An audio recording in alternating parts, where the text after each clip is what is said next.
여러분 안녕하십니까? 쩐데리TV의 쩐데리입니다. 구독, 좋아요, 알람 설정까지 부탁드리겠습니다. 최근에 시장은 단기적으로 이렇게 흐름을 뭐 상승으로 반짝 좀 상승한다거나 아니면 추세가 좀 그래도 긍정적으로 이어지는 종목들에만 관심 있게 들어가서 단기적인 트레이딩 혹은 뭐 며칠 정도 들고 있다가 파는 스윙 매매 형식의 투자를 좀 하는 게 좋다라고 좀 생각하고 있고, 저도 일부 포트는 그렇게 운용을 좀 하고 있습니다. 근데 HMM 하면 사실은 옛날에 현대상선일 때는 몇천 원짜리 종목이고 워낙에 적자가 심해서 그 현정은 회장님이시죠. 남편분께서 돌아가셔가지고 현정 회장님께서 맡으시면서 굉장히 좀 힘드셨던 종목 중에 하나입니다. 저도 예전에 현대상선 들어갔다가 물려가지고 나왔던 기억이 있는데요. 한 5천 원대였었던 것 같아요. 지금 이제 우리나라에서 저기 그 산업은행에서 인수해가지고 현재는 이제 현대 소속이 아니죠. HMM으로 사명을 좀 바꾼 다음에 굉장히 좀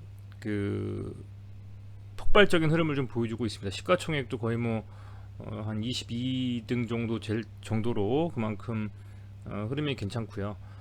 근데 사실은 뭐 시가총액이 17조 정도 되는 종목이기 때문에 아무리 급등을 해도 뭐 10%까지만 하더라도 굉장히 괄목할 만한 성장인데, 무려 장중에 20%가 넘게 상승을 했습니다. 금요일에. 그래서 사실은 실질적으로 매매할 수 있는 종목, 해볼 만한 종목이 이 HMM밖에 없었어요. 우크라이나하고 러시아 전쟁 중에 러시아가 우크라이나에 있는 원전을 타격한다라는 소식에 우진 뭐 이런 종목들이 조금 반짝 상승하고 윗꼬리 달고 쭉 밀렸습니다. 근데 그 현대상선이 무려 14%로 종가 마감을 하면서 거래대금이 1조 8천억이 몰렸습니다. 1조 8천억. 대단한 정도의 수준이라고 저는 보고 있어요. 삼성전자의 2배 정도의 거래대금이 몰리면서 무려 14%나 상승을 했습니다. 윗꼬리를 좀 달기는 했습니다만은 현재 이제 이 양봉을 거래량이 역대급으로 실려버리면서 외국인의 매수에 의해서 들어오면서 224일선 한 1년 정도의 기준으로 장기 평선을 돌파하는 긍정적인 흐름을 나타냈습니다. 워낙에 금요일에 많은 상승을 했기 때문에 추가적으로 상승이 가능하겠느냐라는 부분에 있어서는 개인적으로는 저는 뭐 단기적으로 충분히 추세 상승 가능할 거라고 보고 있고요. 한 4만 원 정도까지는 다음 주 중에도 충분히 가능할 수 있다라고 좀 보고 있거든요. 해서 이 종목 자체의 뭐 뉴스나 이런 것들, 뭐 러시아 제재에 동참을 해가지고 러시아 항로를 전체적인 해운 회사들이 다 취소를 하면서 물류 대란이 더 심화될 것이다, 뭐 운임이 더 상승할 것이다, 뭐 이런 기사들이나 그런 것들은 사실은 저는 부가적인 부차적인 어떤 이슈를 붙이는 거라고 생각합니다. 뭐 코에 걸면 코걸이, 귀에 걸면 귀걸이거든요, 사실은. 그래서 오로지 믿고 확인하면서 가야 될 것은 장중에 거래대금이 얼마나 실렸는가, 그리고 그 거래대금에서 매수를 한 주체와 매도를 한 주체가 무엇이냐. 이 강한 상승에 개인 투자자들이 이게 금액으로 보면 약 2287억을 순매도를 하면서 다 뭐 차익 실현을 하거나 본전이 와서 던지거나 했어요. 그리고 181억이 기금에서 들어왔고요. 외국인이 2088억을 순매수를 했습니다. 굉장히 많이 금액이 큰 금액으로 지금 순매수한 겁니다. 굉장히 큰 금액이고요. 그동안에 쭉 보시면 이 강한 상승의 흐름일 때에도 이 HMM이 뭐 1000억 이상 순매수가 당일에 들어왔던 적이 많지는 않습니다. 보시면요, 이게 지금 순매수 금액이거든요. 이게 100단이고 1000단이고 억단입니다. 그래서 115억인데, 근데 지금 이 시장이 이렇게 안 좋은 와중에도 외국인이 무려 2천억 가까이 HMM에 들어왔습니다. 이게 단기적으로 그냥 밀려버릴 거라고 좀 생각을 하진 않고요. 개인적인 생각으로는 이런 지금 어쨌든 상승의 흐름에서 러시아와의 우크라이나 이슈는 여전히 좀 계속 되고 있기 때문에 지금 금요일 당일에 한 이 정도까지도 지금 돌파를 해줬거든요. 지난번에 사실은 이 저항이 지지가 좀 되면서 반등이 나왔던 자리, 요 지금 자리들을 돌파 시도를 했어요. 여기서. 그죠? 여기서 지금 돌파 시도를 했기 때문에 당연히 올라가서 뭐 개인 투자자들 단기 매물들을 소화하면서 그냥 쭉 뒀거든요. 더 수급이 들어오지 않으면서 그냥 쭉 밀린 겁니다. 밀린 건데 개인적인 생각으로는 분봉상으로 뭐 한 5분봉종으로 보면 좀 만만할 것 같은데요. 아니면 10분봉도 괜찮고요.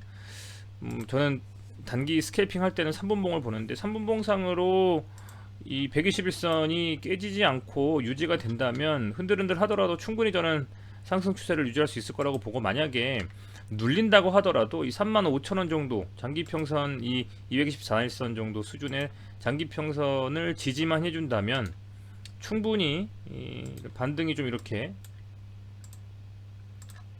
여기서 한번 눌리더라도 여기서 지지가 좀 되면 반등의 흐름으로 갈 수가 있다. 반면에 또 여기서 그냥 돌파를 하고 이 37,000 정도 라인 지지가 되면 앞서 말씀드린 4만원의 돌파도 충분히 저는 가능하다고 보고 있습니다. 왜냐면 여기서 벌써 굉장히 이 강하게 지지가 됐었는데 이걸 뚫리면서 그냥 밀려버렸던 거거든요. 근데 그것을 금요일에 양봉을 뽑아내면서 외국인과 기관의 수급, 특히 외국인의 2천억 가까이 순매수를 하면서 거래량이 역대급 터졌기 때문에 이제 이런 흐름들을 봤을 때는 러시아와 우크라이나의 전쟁이 좀 지속되면서 마땅한 테마가 없는 요즘 시장, 사실은 뭐 대선주도 못 가고요. 지금 전쟁주들도 뭐 GSE부터 시작해서 미래생명자원 뭐 많지 않습니까? 제가 얼마 전에 말씀드렸던 PJ메탈은 또 금요일 어쨌든 시세를 줬는데, 그렇게 원자재 관련주들도 다 같이 위쪽으로 상승을 좀 해버리고 밀렸기 때문에 그렇게 된다면 이 HMM을 필두로 해가지고 해운주들이 다시 한번 상승할 가능성이 좀 높지 않느냐, 이렇게 좀 생각을 하고 있고,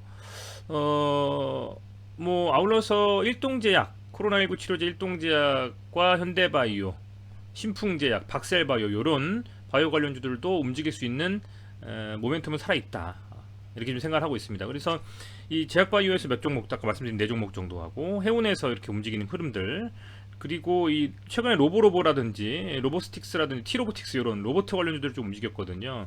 이제 그런 종목들도 관심 종목에 들어놓고 나서 각각의 테마에서 대장으로 움직였던 종목들, 코로나19는 뭐 일동제약, 그리고 이 해운에서는 HMM, 로보트에서는 로보로보, 그리고 전쟁 관련주에서는 GSE, 이렇게 좀 세팅을 해 놓으시고 보신다면 당일에 어느 종목이 어떻게 갈 수 있는지를 좀 보시면서 흐름을 좀 읽으실 수 있지 않냐 생각이 들고, 거래대금 상위 종목이 단기로 손절만 잘 잡으면 충분히 수익을 많이 볼 수 있는 가능성이 높은 상황입니다. 시장이 안 좋을 때는 사실은 테마 종목들이 들쑥날쑥하면서 흐름을 시세를 좀 주고 빠지고 하거든요. 근데 그런 와중에 묵직한 우량주 HMM이 이렇게 양봉을 좀 뽑아주면서 4만 돌파의 시도가 나올 것이다, 저는 이렇게 좀 보고 있습니다.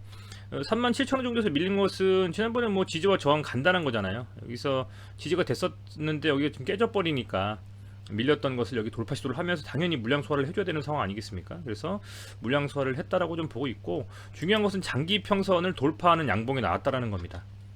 그래서 이런 추세를 좀 이어가면서 한번 또 시동 걸면은 폭발적으로 가는 종목이기 때문에 중장기적으로 좀 들고 있으면서 단기적인 강한 만약에 상승이 나온다면 일부 차익 실현하고 다시 밑바닥에서 잡아서 올라가도 되고, 그런 조금 이렇게 긍정적인 나름대로의 방식으로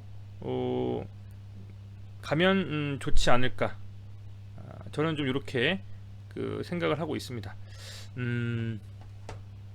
그래서 이렇게 좀 흐름들을 같이 봤고요. 보면 요 종목의 뭐 기사라든지 이런 것들, 뭐 실적이라든지 이런 것들은 언급하지 않겠습니다. 크게 제가 볼 때는 중요하다고 보여지진 않아요. 얘가 실적이 잘 나왔다라고 해서 당일 다음날에 뭐 다음주에 오르는 것도 아니고요. 이미 시세가 붙으면서 지금 이 거래량 터졌다라는 게 중요하다. 눌릴 수 있지만 눌림이 한 34,000원 아니면 이 이평선을 잘 잡아만 준다면 충분히 반등 나오면서 더 갈 수 있기 때문에 들고 가면서 좀 상황을 보자, 이렇게 말씀을 좀 드리겠습니다. 시간의 단일가에도 뭐 밀리진 않았습니다. 0.85% 상승을 했기 때문에 다음주 월요일에 내일 조금 한번 반짝하면서 좀 상승을 줄 수도 있을 거라 좀 생각이 되고요. 이 종목 같은 경우는 현재 신용 잔고도 그렇게 높지가 않습니다. 0.88%로 뭐 1%도 안 되는 신용 잔고기 때문에 신용에 있어서도 특별한 이슈는 없다라고 보여지고 해서 뭐 이렇게 아주 뭐 조금 시총이 무겁다라는 거 그거 하나 빼고는 저는 충분히 흐름을 괜찮게 이어갈 수 있는 가능성이 있지 않겠냐 이렇게 좀 보고 있습니다. 뭐 대차거래도 보면 상환을 많이 했어요. 대차거래도 좀 상환을 많이 했고요. 상환을 많이 했고 280만 주 정도를 상환을 했고요. 공매도도 물론 들어오기는 들어왔습니다만은 계속적으로 상승을 좀 해준다면 그동안 공매도가 쭉 들어왔었던 이런 수량들 충분히 쇼커버링으로도 나와줄 수 있는 가능성도 높기 때문에 시가총액이 무겁고 하지만 이 정도로 폭발적으로 들어왔다라고 하면 기대해볼 만한 자리가 아니겠는가 이렇게 좀 생각을 하고 있습니다. 보유하고 계신 분들은 단기 차익 실현보다는 들고 가시면서 흐름을 좀 더 보는 게 맞지 않나 생각이 되고요. 또 이게 다음 주에 또 긍정적인 흐름으로 갈 수 있잖아요. 그렇게 되면 훨씬 더 강한 흐름을 좀 뽑아주면서 전고 여러분들께서 많이 기대하시는 전고에도 돌파도 가능하기 때문에 당장에 이 종목이 계속적으로 시장을 리딩하면서 테마의 우위를 점유한다라는 것은 아닙니다. 다음 주에 로보트가 갈 수도 있고요. 코로나19 치료제가 될 수도 있고 리오프닝 관련주로 뭐 제주 맥주 아니면 뭐 그죠? 하이트 진로라든지 아니면은 뭐가 있을까요? 제주항공, 아시아나 대한항공 이런 뭐 한진칼 우 이런 종목들이 갈 수도 있습니다. 그런데 그 와중에 이 HMM은 관심 있게 지켜봐야 되지 않겠느냐 생각이 좀 되고 한나에 이 관종을 꼭 넣어놓으시고 혹시 눌릴 때는 물량들을 조금씩 한 34,000원 정도에서는 담아가면서 흐름을 지켜보는 게 좋지 않을까 이렇게 좀 생각하고 있습니다. 어쨌든 뭐 수익을 보셨거나 아직은 완전 고점에 잡으셔가지고 뭐 이런 자리에서 들어오신 분들도 있으실 것 같아요. 쌍바닥 만들고 상승하면서 정고 돌파한다라고 이 자리에 들어오신 분들도 좀 있으실 거고요. 그죠? 여기에 물리신 분들도 있으실 겁니다. 거기까지는 아직 꽤 많이 남았죠. 하기 때문에 저는 흐름만 좀 이어간다면 더 불타기와 물타기를 하면서 수급이 개인 수급도 많이 들어올 것이고 하기 때문에 관심 있게 볼만한 자리다 이렇게 좀 말씀을 드리겠습니다. 네, 저는 뭐 다음 주에 4만 원에 대한 돌파 시도도 한번 나와주지 않을까 싶은데 만약에 좀 수요일에 또 선거가 있고 하기 때문에 눌린다면은 이 34,000원 정도가 지지되는지를 보고 여기서 눌림목에서 한번 잡아보는 전략으로 임해볼까 합니다. 네, 시청해주셔서 감사드리고요. 구독, 좋아요, 알람 설정 부탁드리겠고 다음 주 시장도 좀 몇몇 종목에 수급이 쏠리면서 그 종목으로 단타하면서 들어갈 수 있는 그런 자리가 좀 나왔으면 하는 바람입니다.